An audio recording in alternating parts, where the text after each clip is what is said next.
This morning, I've decided to continue with the service as was previously planned.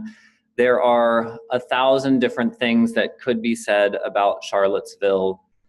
None of them feels adequate, though.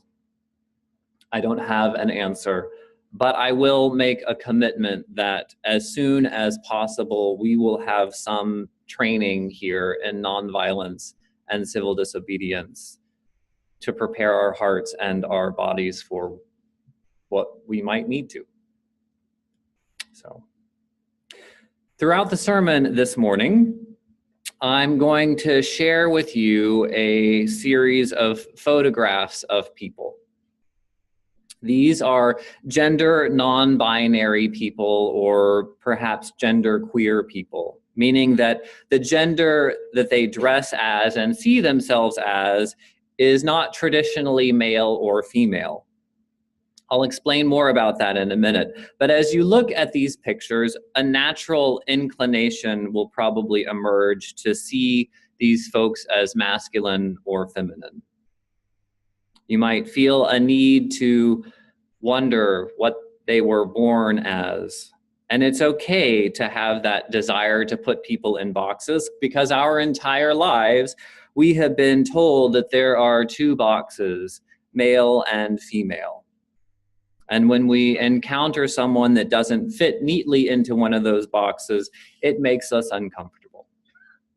But I invite you to wander a little more deeply. What do you notice about their fashion? Where are they? Do they appear to be happy? Do you feel attracted to them? Which of the images makes you most uncomfortable? And what might you have in common with some of these folks? Try to approach the pictures with a little curiosity beyond gender. So I've used this line before. I think one of the most helpful introductions to gender is one of RuPaul's taglines that we're born naked and the rest is drag. From the moment we're born, literally seconds after we come into this world, we're wrapped in pink or in blue. As children, those pieces of gendered clothing are chosen for us. Eventually, though, we get to choose our own gender expressions in the world. It's really a lifelong drag show that all of us participated in this morning when we picked out what we wanted to wear today. Whether we realize it or not, every day, multiple times a day, we express our genders. And many of us, in one way or another, have turned gender on its head, particularly the senior generation of tapestry women. Some of them, some of you, chose careers that went far beyond what was expected. You became communications technicians and businesswomen and professors. You busted down the door of gender expectation and paved the way for all kinds of opportunities. And more recently, men are also busting down those barriers. Fathers are upsetting the apple cart by becoming primary caregivers. They're choosing the important role of caring for their children. I'm reminded of the 1983 comedy, Mr. Mom. This was a totally laughable scenario in those years. But today, dads are taking it to a new level. Each of us, in our own way, choose to adhere or to transgress those norms that are handed to us. Now, most of us are familiar with the word transgender and what that means. Very generally, very broadly speaking, a transgender person is someone whose gender identity, that's what they express to the world, differs from the sex that they were born with. Generally speaking, it's the opposite sex from what they were at birth. With shows like Transparent and public figures like Caitlyn Jenner and Chelsea Manning and Laverne Cox were slowly becoming aware and comfortable with that phenomenon.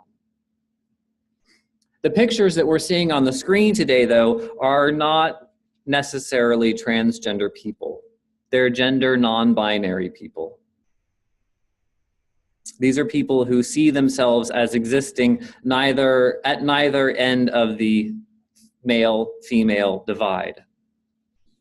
Because for them, gender isn't an either-or arrangement. It's an array of possibilities of expressing oneself in the world. These folks are moving out of the idea of gender as black or white and embracing a full rainbow of possibilities. Okay, you might be thinking, these folks identify themselves as not traditionally male or female, so how do I refer to them? Well, the general rule when talking about people is to use the language that they want to be called. The most common pronouns are Z or they. Z works kind of like he or she, but with a Z. So you might say, Z laughed, I heard Zier, or that's Zier's, or Z likes Zier's self. I know it's complicated, it takes some getting used to. Using respectful language means that it's sometimes new or unfamiliar, and it feels a little funny sometimes. I will admit that. But I try to remember my grandparents when I feel funny about using new language. I'm sure you have your own version of these grandparents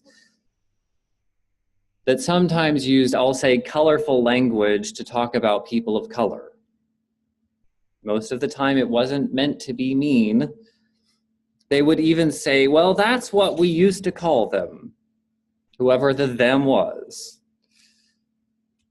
They saw habit as an excuse for not using appropriate language.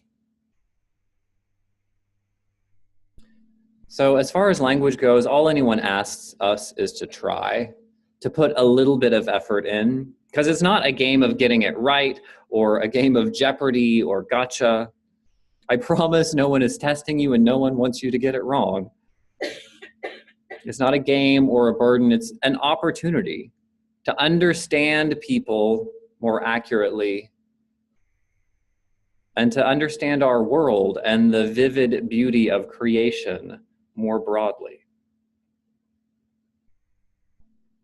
One of the words I use every Sunday in our worship time is Namaste. Throughout India, it basically means hello. Here in the United States, Western Buddhists and yoga folks have expanded that a little bit to mean the sacred in me respects or sees the sacred in you. Maybe that's not exactly what they mean in India when they say it casually, but I like the concept. It certainly fits with our UU tradition and our belief. In some ways, that spark of the sacred is the same in each of us. But in other ways, each person is a uniquely glorious manifestation of the divine. And being open to that divinity opens up all kinds of possibilities. Now, this gender shift in religion has been going on for several decades now. But for about 4,000 years, the Jewish and then Christian idea of God was overwhelmingly male. The image that we're probably most familiar with is Michelangelo's painting of God reaching his hand down from the heavens. For me, growing up in a Unitarian church, that male God took the image of my minister, the Reverend John Wolfe, was a white guy with a big white beard and a huge booming voice and a flowing black robe. He was kind and compassionate and even funny, but he was very clearly male. But a lot has changed in religion in the past 40 years. Feminist scholars have done amazing work reclaiming the feminine divine from ancient traditions. And they've created new kinds of worship to center women's experience. For the past 40 years, scholars and pastors have done a ton of work. And in a similar way, women have come into religious leadership. I was shocked to realize this because today about half of my colleagues are women, but as recently as 1970, women made up only 5% of Unitarian clergy. That is not that long ago. Now, another shift is occurring. Now, gender non-binary folks are entering ministry, and current ministers are moving beyond male and female identities. Religious leadership is stepping outside of the binary. Some folks are curious about what that means for congregations, but I'm curious about what it means for our understanding of the divine. Moving beyond the binary model can open up all kinds of doors. You may not know this, but most of the big official theology questions are created as binaries. The question of, is God either near at hand or far away? One of our great theological questions, the Universalist tradition is named for, is about God being punishing or loving.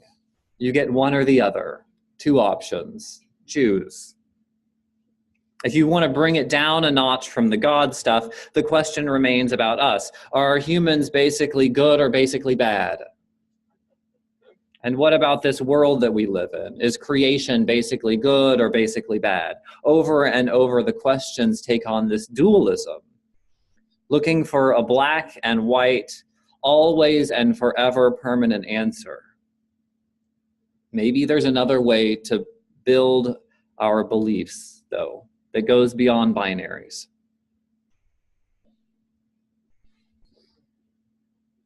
Maybe you don't think about the details for theology, but we Unitarian Universalists do put limits on what we allow ourselves to believe. I've had this conversation 100 times about our first principle.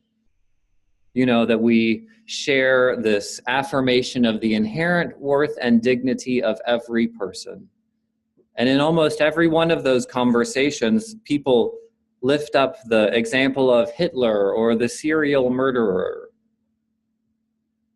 People question, how can those rotten people have inherent worth and dignity? Personally, I'm more interested in the vindictive government employee or the local hate group. I'm curious about the minor and unnecessary meannesses that we encounter every day and that we perpetrate sometimes.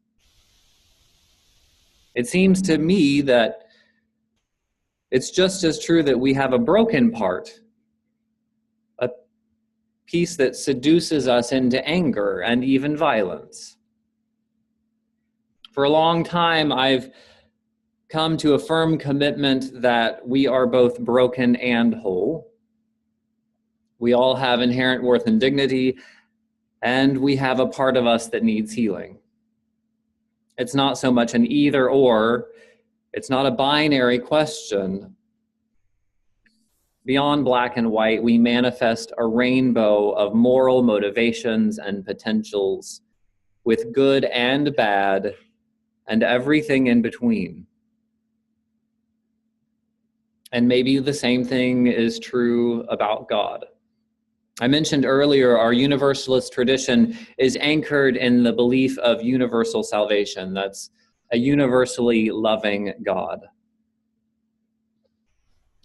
I have to admit, lately I felt a need for a God or maybe just a universe that applies a little more judgment. Yes, I do believe in love and forgiveness, and those are wonderful foundational things. I'm also starting to embrace the idea that maybe we get judged a little bit for our actions. whether it's by history or some broader universal karmic power. I don't do heaven and hell so much. The images of fluffy clouds and fiery pitchforks kind of ruin that possibility. But a little judgment, a little fairness seems appropriate. I believe life is good and the world we inhabit is good. And whatever creative force that brought this all into being is good. And in the midst of all that goodness, there's also a little room for fairness. Maybe it's not all one way or the other. Maybe it can be both. Maybe God is more complicated.